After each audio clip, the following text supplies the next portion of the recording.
नमस्कार, जन उत्तराखंड में आप सभी का स्वागत और मैं आपके साथ गौरवी। बुलेटिन की शुरुआत से पहले नजर डालेंगे हेडलाइंस की ओर। देहरादून में बीजेपी संगठन की बैठक आयोजित, सीएम धामी समेत बीजेपी के राष्ट्रीय पदाधिकारी भी रहे मौजूद। लोकसभा चुनावों को लेकर एजेंडा हो रहा तैयार।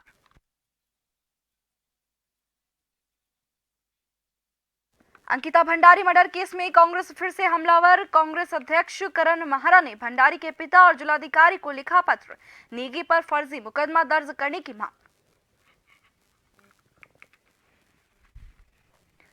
रानीखेत विधायक ने पेयजल पंपिंग योजना का किया शुभारंभ। 32 करोड़ की लागत से बननी है योजना। 26 गांव के 13,000 लोग होंगे लाभान्वित।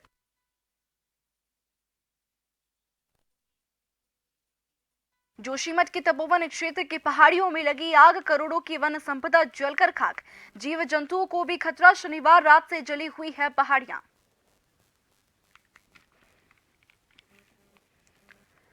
मैदानी इलाकों से लेकर पहाड़ों तक शीत प्रकोप जारी। 4 दिनों तक ठंड कम होने की संभावना नहीं। 9 जनवरी से हो सकती है बारिश और बर्फबारी।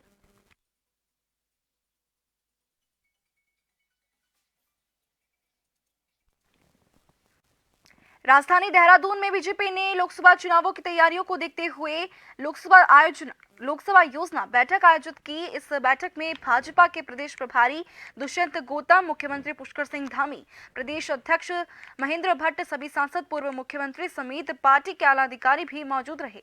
पूरे 4 सत्र तक चले इस बैठक में पार्टी ने लोकसभा चुनाव को लेकर अपनी रणनीति तय की। इस बैठक के बाद प्रदेश प्रभारी दुष्यंत गौतम ने प्रेस वार्ता कर बताया कि इस बैठक में 7 मोर्चों को अपने अपने क्षेत्र के वोटर को पार्टी से जोड़ने के लिए दिशा निर्देश दिए गए हैं। साथ ही मोर्चों को ये भी निर्देश दिया गया है कि वो केंद्र और राज्य सरकार की जितनी योजनाएं जनता के लिए चलाई जा रही है, उससे जनता को रूबरू कराया जाए।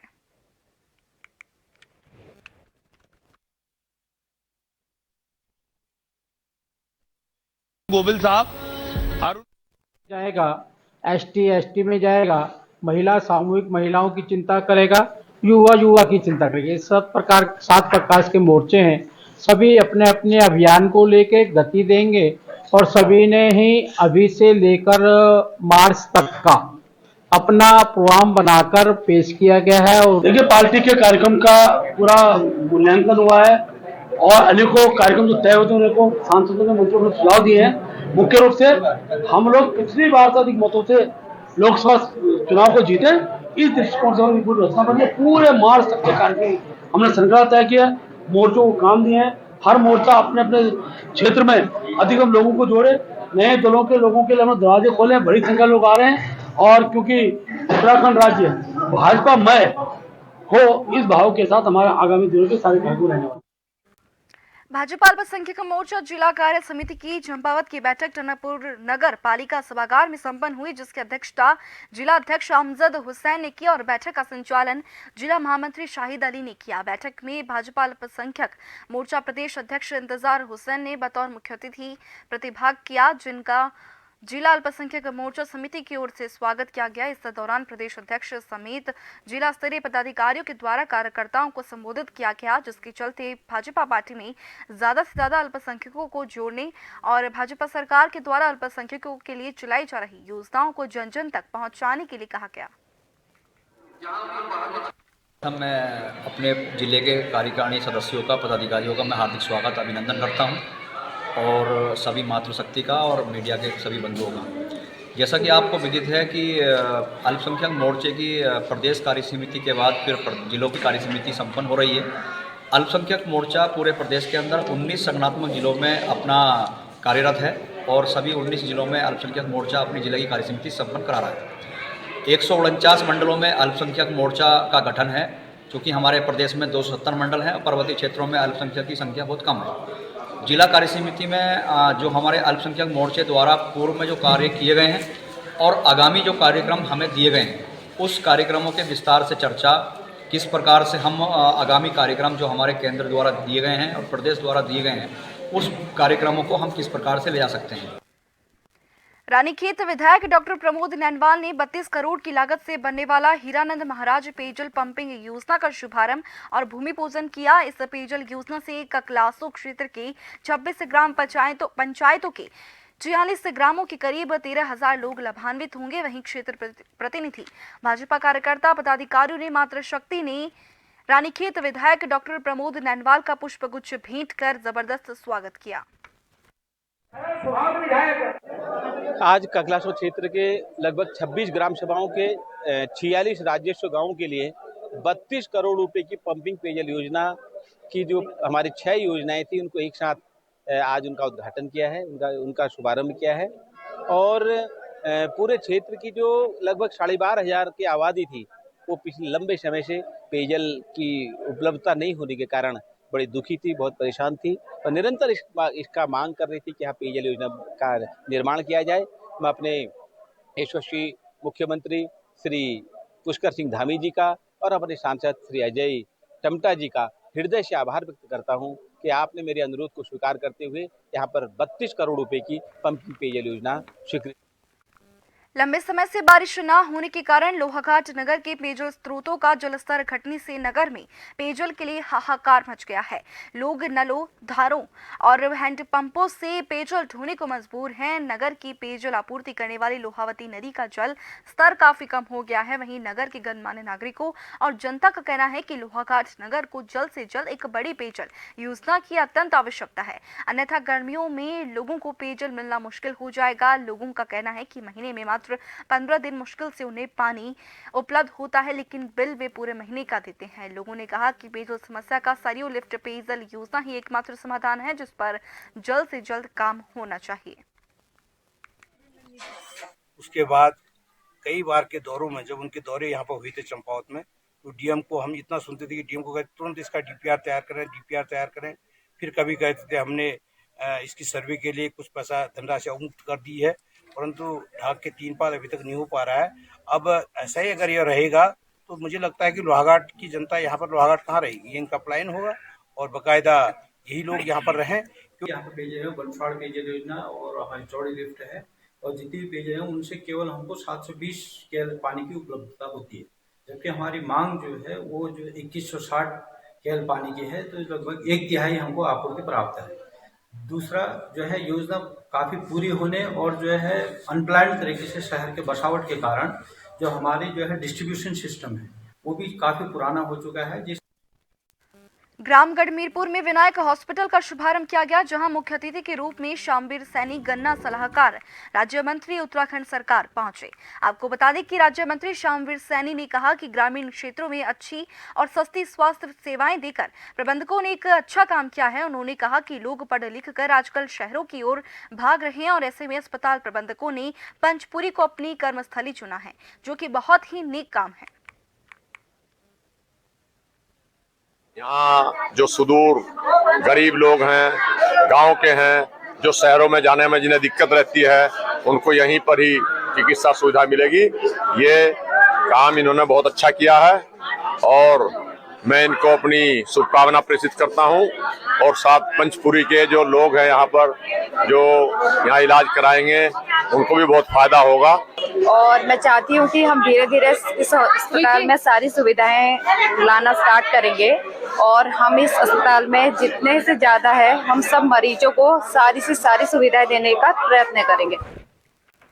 लोहाघाट विधानसभा के कांग्रेस विधायक खुशहाल सिंह अधिकारी ने केंद्र सरकार के द्वारा संचालित जन कल्याणकारी योजना हर घर नल हर घर जल योजना के तहत लोहाघाट विधानसभा क्षेत्र में हो रहे काम में प्रश्न चिन्ह लगा दिया है। विधायक अधिकारी ने कहा कि सरकार के द्वारा योजना के लिए पूरा पैसा दिया जा रहा है, लेकिन संबंधित अधिकारियों के द्वारा योजना में घोर लापरवाही करते हुए नई योजना लाने के बजाय पुरानी योजना से ही कनेक्शन दे दिए गए हैं या फिर गांवों में सूखे नल बिछा दिए गए हैं, जिसकी वजह से लोग पेयजल से वंचित हो रहे हैं और काफी परेशान हैं। उन्होंने कहा कि योजना में कहीं भी पारदर्शिता बरती नहीं जा रही है और न ही शासन और प्रशासन के द्वारा काम की मॉनिटरिंग की जा रही है। दिक्कतें आ रही हैं।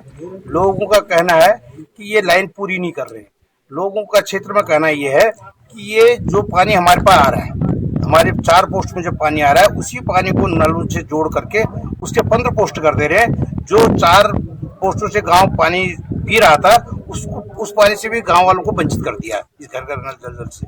या तो इसमें पारदर्शिता हो और इनके ऊपर मॉनिटरिंग हो कि भाई जब पैसा आ रहा है तो वो योजना को पूरी क्यों नहीं रख रहे हैं, वो योजनाओं को खाली नल जोड़ने तक ही सीमित क्यों कर रहे हैं। ये कंजूसी किस बात की हो रही है। जो कर्मचारी इस प्रकार का कार्य कर रहा है उसको दंडित किया जाए। अगर शासन की मंशा साफ है तो वो इन लोगों को दंडित करे ताकि इसकी पुनरावृत्ति न हो सके और गांव को पानी सुचारू रूप से मिल सके। झबरेड़ा विधायक वीरेंद्र जती ने 2.25 करोड़ की लागत से बनने वाली लाठर सिवा देवा शेख से रुड़की रेलवे स्टेशन तक बनने वाली सड़क का आज शिलान्यास किया। विधायक ने कहा कि इस सड़क को गुणवत्ता के आधार पर बनाया जाएगा। लगभग 2 दर्जन गांवों को जोड़ने वाली सड़क पिछले कई सालों से नहीं बन पाई थी, पर अब जल्द ही इसका निर्माण हो जाएगा ताकि लोगों को किसी भी तरह की असुविधा का सामना नहीं करना पड़े। एक से लेकर के रुड़की जो रेलवे स्टेशन मार्ग है, पनियाला सर्विस रोड है, आज हम लोग इसका उद्घाटन करने जा रहे हैं और इसका लगभग 20-25 गांव को और झबरेड़ा तक कस्बे तक वाले लोगों को, काफ़ी लोगों को इसका फ़ायदा होगा। हज़ारों लाखों लोगों को इसका फ़ायदा होगा। ये सड़क मार्ग बहुत सारे हज़ारों लाखों लोगों को सुगमता प्रदान करेगा और आज के समय में जहां लगभग 20 मिनट रुड़की जाने में यहाँ से लग रहे हैं, ये मार्ग 5 मिनट में रुड़की पहुंचा देगा। लगभग 2.25 करोड़ रुपए की योजना है। मैं मानता हूं अप्रैल तक ये पूरा कर लिया जाएगा। बिल्कुल राहत मिलेगी, निश्चित रूप से राहत मिलेगी। रुड़की कोतवाली में एपी देहात स्वप्न किशोर ने जानकारी दी कि पिरान कलियर रुड़की और आसपास के क्षेत्रों में चोरी करने वाले 2 लोगों को गिरफ्तार किया गया है। इनके साथ एक नाबालिग भी चोरी में संलिप्त है। वहीं पुलिस ने चोरों के पास से 8 चोरी की मोटरसाइकिल के साथ एक ई-रिक्शा भी बरामद की है। एसपी देहात के मुताबिक सभी चोर रुड़की कोतवाली क्षेत्र के गाँव जौरासी के रहने वाले हैं और ये मोटरसाइकिल चुरा कर अक्सर उनका रंग बदल कर सस्ते दामों में बेच देते थे। के द्वारा थाना स्तर पर थेफ्ट व्हीकल रिकवरी हेतु अलग अलग टीमें गठित करने के निर्देश दिए गए थे। उन निर्देशों के अनुपालन में कोतवाली रुड़की की पुलिस टीम के द्वारा प्रभावी कार्रवाई करते हुए 2 अभियुक्तों सलमान और शहबाज निवासीगण जौरासी रुड़की को गिरफ्तार करते हुए उनकी निशानदेही पर 8 चोरी की मोटरसाइकिलें बरामद करने में सफलता हासिल की गई है। एक विधि विवादित किशोर को भी इस संबंध में संरक्षण में लिया गया है। इनके आपराधिक इतिहास के संबंध में सरहदी थानों और जनपदों से जानकारी एकत्र की जा रही है। एसएसपी महोदय के द्वारा पुलिस टीम को उक्त खुलासे हेतु पुरस्कार से पुरस्कृत करने की घोषणा की गई है। जोशीमठ ब्लॉक के तपोवन क्षेत्र के पहाड़ों में आग लग गई। भीषण आग से करोड़ों रुपए की वन संपदा जलकर खाक हो चुकी है। इसके साथ ही वन्य जीव जंतुओं को भी खतरा पैदा हो गया है। बता दें कि ये पहाड़ियां शनिवार रात से जल रही है। वहीं ज्यादा ठंड होने के बावजूद जोशीमठ जैसे इलाके में बर्फ नहीं है। पहाड़ धू कर जल रहे हैं और ऐसे में पहाड़ों में शरारती तत्वों या फिर शिकारियों के द्वारा ये आग लगाने का अंदेशा जताया जा रहा है। हालांकि आग कैसे लगी ये जांच का विषय है, लेकिन आग का लगना पहाड़ों में वन्य जीवन और पेयजल संकट के लिए नुकसानदेह साबित हो रहा है। वन विभाग आग पर काबू पाने में युद्ध स्तर पर जुटा हुआ है, लेकिन आग बड़ा गांव के दूसरे छोर तक आ चुकी है। और इसी के साथ वक्त एक छोटे से ब्रेक का। ब्रेक के बाद आप सभी का स्वागत है। बढ़ेंगे खबर की ओर। पौड़ी गढ़वाल के कोटद्वार क्षेत्र में भूमाफियाओं का आतंक लगातार बढ़ता जा रहा है, जिसको रोकने के लिए पुलिस भी लगातार कार्रवाई कर रही है। वहीं पुलिस ने इस तरह के बढ़ते अपराधों को देखते हुए ऑपरेशन प्रहार भी चलाया था, जिसमें 17 तरह के संगीन अपराधों को शामिल किया गया था और इन अपराधों को करने वाले अपराधियों पर भी कार्रवाई की गई थी। वहीं अपर पुलिस अधीक्षक जया बलोनी ने लोगों से अपील की और कहा कि अगर किसी के साथ भूमि संबंधित किसी भी तरह की धोखाधड़ी होती है तो वो इसकी शिकायत पुलिस को करे, ताकि मामले की जांच कर अपराधी के खिलाफ सख्त से सख्त कार्रवाई की जा सके। 17 जो जघन्य अपराध थे उनके अंतर्गत कार्रवाई की गई थी, जिसमें कि हत्या, लूट, डकैती और भूमि संबंधी अपराध थे। और इसमें जो जनपद पौड़ी द्वारा कार्रवाई की गई थी, इसमें लगभग जो 20 भूमि संबंधी अपराधी थे उनके विरुद्ध कार्रवाई की गई थी। संबंधी जितने भी विवाद आते हैं जिसमें धोखाधड़ी की गई है, तो उसके संबंध में पुलिस को सूचित करें। कई ऐसे सिविल वाद हैं, वो सिविल में जाए, लेकिन जो धोखाधड़ी संबंधी है उसमें पुलिस को जरूर सूचित करें, जिससे कि जो इस तरह के भू माफिया है उनको चिन्हित किया जा सके और उनके विरुद्ध कार्रवाई की जा सके।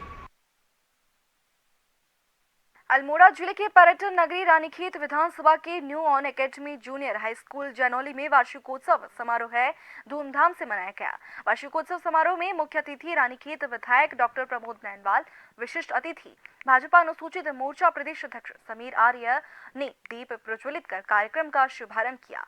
वार्षिकोत्सव समारोह में छात्र छात्राओं ने रंगारंग सांस्कृतिक कार्यक्रम, स्वागत गीत प्रस्तुत किए। वहीं मुख्य अतिथि, विशिष्ट अतिथि समेत अन्य अतिथियों, अभिभावकों का विद्यालय प्रबंधक शंकर राम ने फूल माला पहनाकर पुष्पगुच्छ भेंट कर स्वागत किया। वहीं रानीखेत विधायक डॉक्टर प्रमोद नैनवाल ने वार्षिकोत्सव समारोह में कंप्यूटर विद्यालय भवन निर्माण के लिए 5 लाख रुपए देने की घोषणा की। New On Academy Junior High School Ranikhet Jainoli में वार्षिकोत्सव में प्रतिभाग किया, जिसमें मुख्य अतिथि के रूप में रानीखेत के पूर्व विधायक यशस्वी डॉक्टर प्रमोद नैनवाल जी ने प्रतिभाग किया और विशेष अतिथि के रूप में हमारे उत्तराखंड प्रदेश के यशस्वी प्रदेश अध्यक्ष आदरणीय अनुसूचित मोर्चा आदरणीय समीर आर्य जी ने प्रतिभाग किया। कई गणमान्य व्यक्ति वहां पे पहुंचे और बच्चों द्वारा रंगारंग कार्यक्रम किया गया। विद्यालय के प्रबंधक आदरणीय शंकर राम जी द्वारा सभी अतिथियों का स्वागत किया गया फूल मालाओं से और अंग वस्त्र से और प्रतीक चिन्ह के माध्यम से। सब जितने भी अतिथि वहां पे पहुंचे थे, विद्यालय परिवार द्वारा स्वागत किया। मैं विद्यालय परिवार को एक बार धन्यवाद देना चाहता हूं। और वहां के छात्रों द्वारा रंगारंग कार्यक्रम, बहुत सुंदर कार्यक्रम बच्चों द्वारा वहां पे दिखाए गए। प्रधानमंत्री कृषि सिंचाई योजना में अनियमितताओं के आरोप में सरकार ने रायपुर के कृषि एवं भूमि संरक्षण अधिकारी राजदेव पवार को निलंबित कर दिया है। देहरादून के मुख्य कृषि अधिकारी लतिका सिंह से जवाब तलब किया गया है, जबकि डीजीपी और कृषि और उद्यान रणवीर सिंह चौहान को न्याय पंचायत अधिकारी वीरेंद्र सिंह नेगी और रिटायर्ड विकास खंड प्रभारी विनोद धस्माना पर भी कार्रवाई के निर्देश दिए गए हैं। कृषि मंत्री गणेश जोशी ने कहा कि उत्तराखंड में भ्रष्टाचार को किसी भी सूरत में बर्दाश्त नहीं किया जाएगा। इसको लेकर पूर्व मुख्यमंत्री हरीश रावत ने कहा है कि इस घोटाले की जड़ें बहुत गहरी है।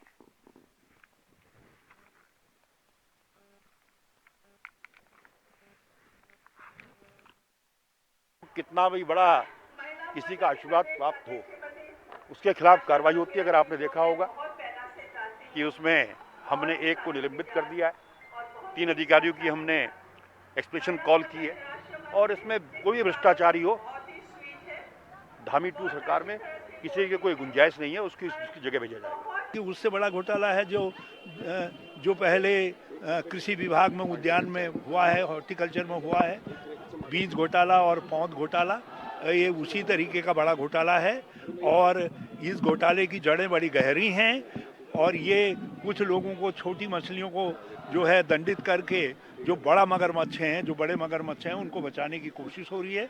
बल्कि कांग्रेस ने आवाज़ उठाई है। मैं बहुत बधाई देना चाहता हूं कांग्रेस को कि उनकी आवाज़ पर जो है सरकार चेतने का नाटक कर रही है, लेकिन ये चेतना नहीं है। ये लड़ाई तब तक जारी रहेगी जब तक इसके मगरमच्छ जो है पकड़ में नहीं आते हैं। पूर्व मुख्यमंत्री हरीश रावत ने बीजेपी पर कटाक्ष करते हुए कहा कि घमंड रावण और अहिरावण का भी नहीं रहा, ये रावण और अहिरावण वाली पार्टी का भी इस बार घमंड चूर हो जाएगा। उन्होंने कहा कि 2024 के लोकसभा चुनाव में बीजेपी 200 पार भी नहीं जा पाएगी।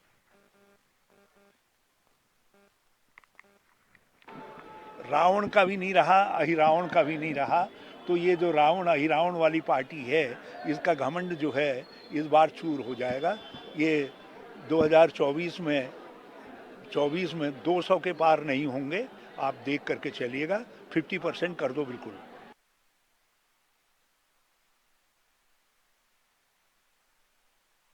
मुक्त करने के लिए ऐप तो शुरू कर दिया गया, लेकिन अब उस पर इतनी शिकायतें आ रही है कि विभाग निस्तारित ही नहीं कर पा रहा है और इसको लेकर अब विभाग की ओर से अजब गजब बहानेबाजी की जा रही है। पीडब्ल्यूडी मंत्री सतपाल महाराज ने कहा कि इस ऐप पर ज्यादातर शिकायतें ग्रामीण सड़कों की आ रही है, जबकि इसके अंदर ग्रामीण सड़कें नहीं थी।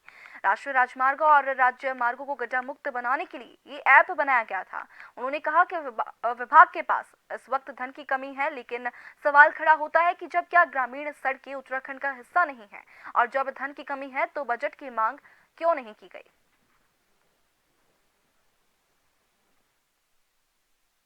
उसका निस्तारण हो रहा है। शिकायतें उसमें क्या है कि गांव की सड़कें के बारे में लोग जो हमें भेज रहे हैं, गांव की सड़कें इसमें इंक्लूड नहीं की गई है।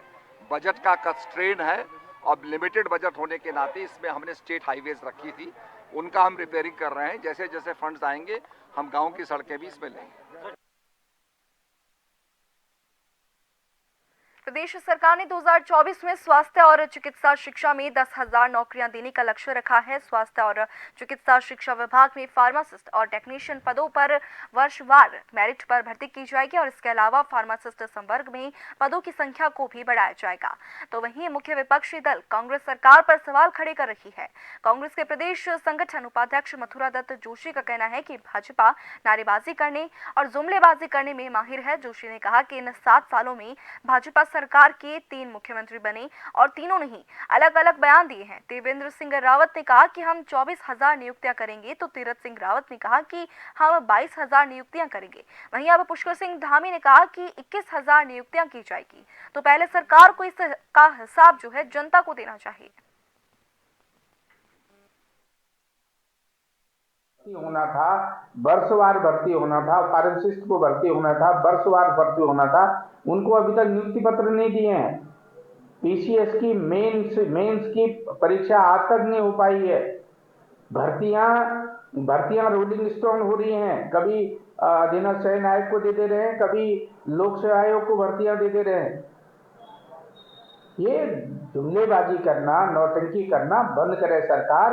नौजवानों के हित में सोचे, बेरोजगारों के हित में सोचे, उत्तराखंड के जो मूल निवासी हैं उनके हित में सरकार को सोचना चाहिए। उनके बलबूते पर यह सरकार बनी है।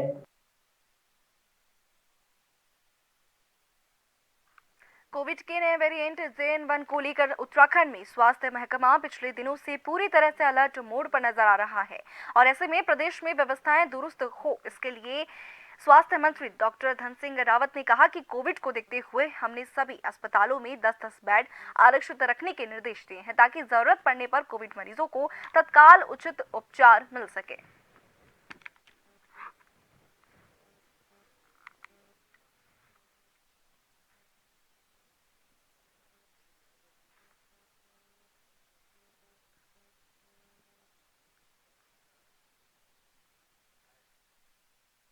सभी अस्पतालों में निर्देश दे दिए हैं।